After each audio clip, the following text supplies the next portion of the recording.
sujet que je voudrais aborder aujourd'hui, et non des moindres, ben là, le roi est sorti, les autres frères sont passés par là. C'était au sujet du remaniement ministériel qu'on nous annonce, encore une fois de plus. Je ne vais pas dire grand-chose parce que tout a été dit, mais ce que je voulais juste dire, c'est directement à l'endroit du président de la République, cher père. Voyez-vous, des mois et des mois ont passé et des remaniements ont été faits. Personnellement, je suis resté sur ma faim par rapport au dernier remaniement. Pourquoi sur ma faim? On était au remaniement post-élection, au remaniement post-défection dans le RHDP, avec tout ce qu'il y a de scandale et tout ça. Des discours du président demandant aux cadres de se rapprocher de la population des militants, de punir les fauteurs de troubles, et ainsi de suite. On se retrouve avec le même gouvernement reconduit. On a juste fait de la peinture en façade et nous y voilà encore aujourd'hui à se plaindre pour les mêmes mots qui ont prévalu il y a 6 mois en arrière. Monsieur le Président, on sait que vous n'avez plus votre vigueur d'il y a 30 ans. Mais l'homme intelligent que vous avez toujours été l'est encore. L'homme averti, l'homme qui connaît le monde plus que nous tous, vous l'êtes encore. Je ne peux pas croire que si nous, à notre petit niveau, avec juste de l'observation, on voit ce qu'on voit, vous, en haut de votre siège, très très très haut assis, avec toutes les informations que vous disposez, vous ne voyez pas ce que nous voyons. Est-ce que cela participe encore du remerciement des fidèles? Peut-être.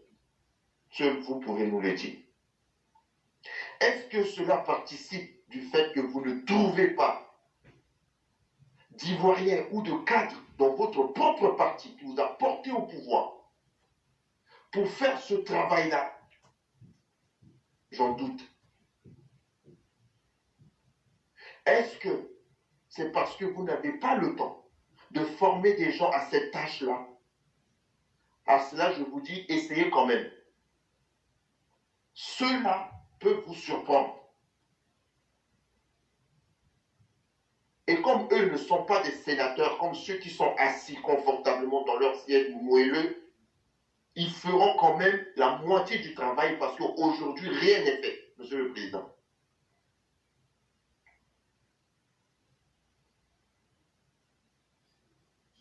Vous êtes le seul à courir partout. On vous voit pratiquement tous les 2 mois, voire 1 mois, vous êtes dans des avions.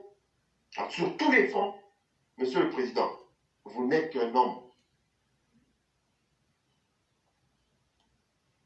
On finit par croire des fois que vous fonctionnez comme une machine, mais ce n'est pas vrai. Vous avez de l'émotion en vous, on l'a vu. Arrêtez de laisser ces gens-là gâter votre travail. Ils sont fatigués. Ils n'ont pas le culot de démissionner. Ils n'ont pas le culot de vous dire qu'ils n'en peuvent plus. Mettez-les à côté. Le RHDP est à reconstruire. Envoyez-les tous là-bas. Ils vont s'asseoir, ils vont travailler à reconstruire le RHDP. Les élections arrivent. Ils n'ont plus leur place dans votre gouvernement. Le pays est en chantier. Vous avez besoin des gens qui travaillent, qui sont au fait des dossiers et qui veulent vous aider pour que vous terminiez ces travaux, que vous finissiez de propulser véritablement le pays dans le siècle suivant. Monsieur le Président, on a vécu sur les acquis du président Félix Houphouët-Boigny jusqu'à votre avènement au pouvoir. Tant d'années sont passées. Après vous, on risquera de vivre la même chose. Ne partez pas avec des travaux inachevés.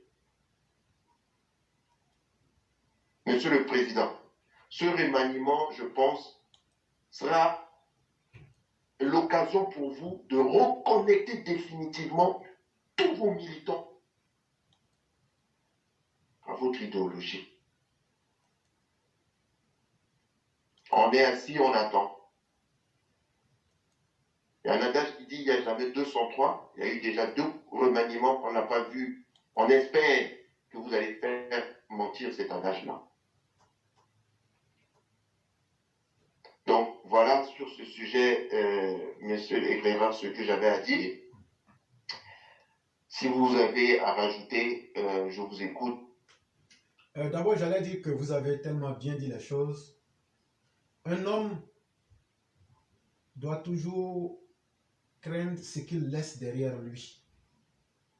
Et un homme aussi grand que le président Ouattara, ce qui était chose complètement inutile, si les uns et les autres avaient fait leurs travaux et avaient rendu compte fidèlement pour que nous n'ayons pas à dépenser des milliards et des milliards pour refaire toujours. Les routes qui ont été faites, beaucoup sont dans quel état aujourd'hui où nous vous parlons. Et autant d'autres réalisations, il va falloir bien que vous mettez une équipe en place pour vérifier le bon état des infrastructures qui sont réalisées, parce que c'est à travers ces infrastructures que vous rentreriez effectivement dans l'histoire. Et c'était là ce que je voulais ajouter là-dessus, sans oublier, comme l'a dit Walter, la qualité des hommes que vous allez laisser derrière vous. C'est vraiment important. Il faut songer à cela de la manière la plus ferme, sans état d'âme, mais avec beaucoup d'objectivité. C'est vraiment très important. Allô? Oui, oui, bonsoir, chef frère, éclaireur pro vérité. Bonsoir, chef frère, comment allez-vous? Oui, allô? Oui, nous on vous entend parfaitement. D'accord. Oui, oui. Ok. Très bien. Ok. Oui. Je ne sais pas si je peux parler. Oui, vous avez la parole. Ah, d'accord, ok. Merci, l'éclaireur pro vérité. Merci à tous les élèves EPV. Merci au président de la République de la Côte d'Ivoire, son Excellence Alassane Ouattara.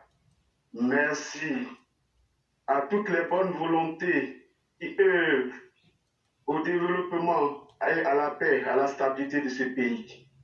Chers frères et sœurs, je ne vais pas être trop long. Voilà, donc j'ai écouté tout à l'heure, merci à tous les intervenants. Et donc en dernière position, sinon avant dernière position, j'ai écouté l'imam. Sauf que l'imam, oui, on vous comprend, mais on ne peut pas aller doucement avec le vieux. C'est notre père à tous. Alassane Ouattara, c'est notre père à tous. Il est pris en otage par un certain nombre de personnes qu'il a nommées, à qui il a fait confiance.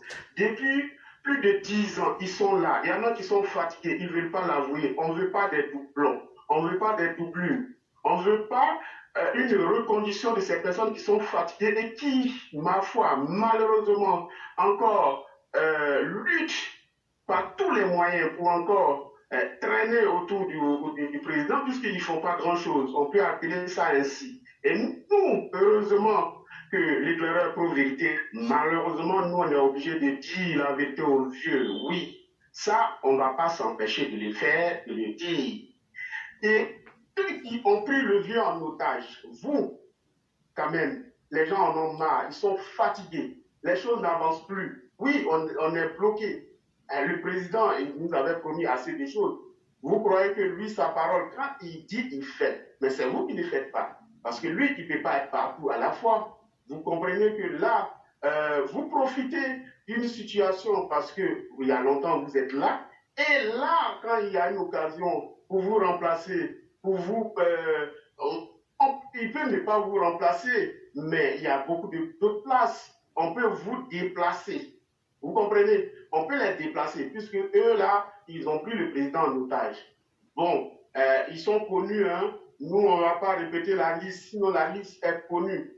Donc, il faut qu'on attire l'attention du président pour ces gens-là, qu'ils arrêtent de prendre le président en otage. Ils en ont assez été récompensés. Ils ont été largement récompensés. On ne va pas les récompenser indéfiniment. Ce n'est pas possible. Ils ne sont pas les seuls. Voilà. Donc, en tout cas, c'est ce que je voulais dire.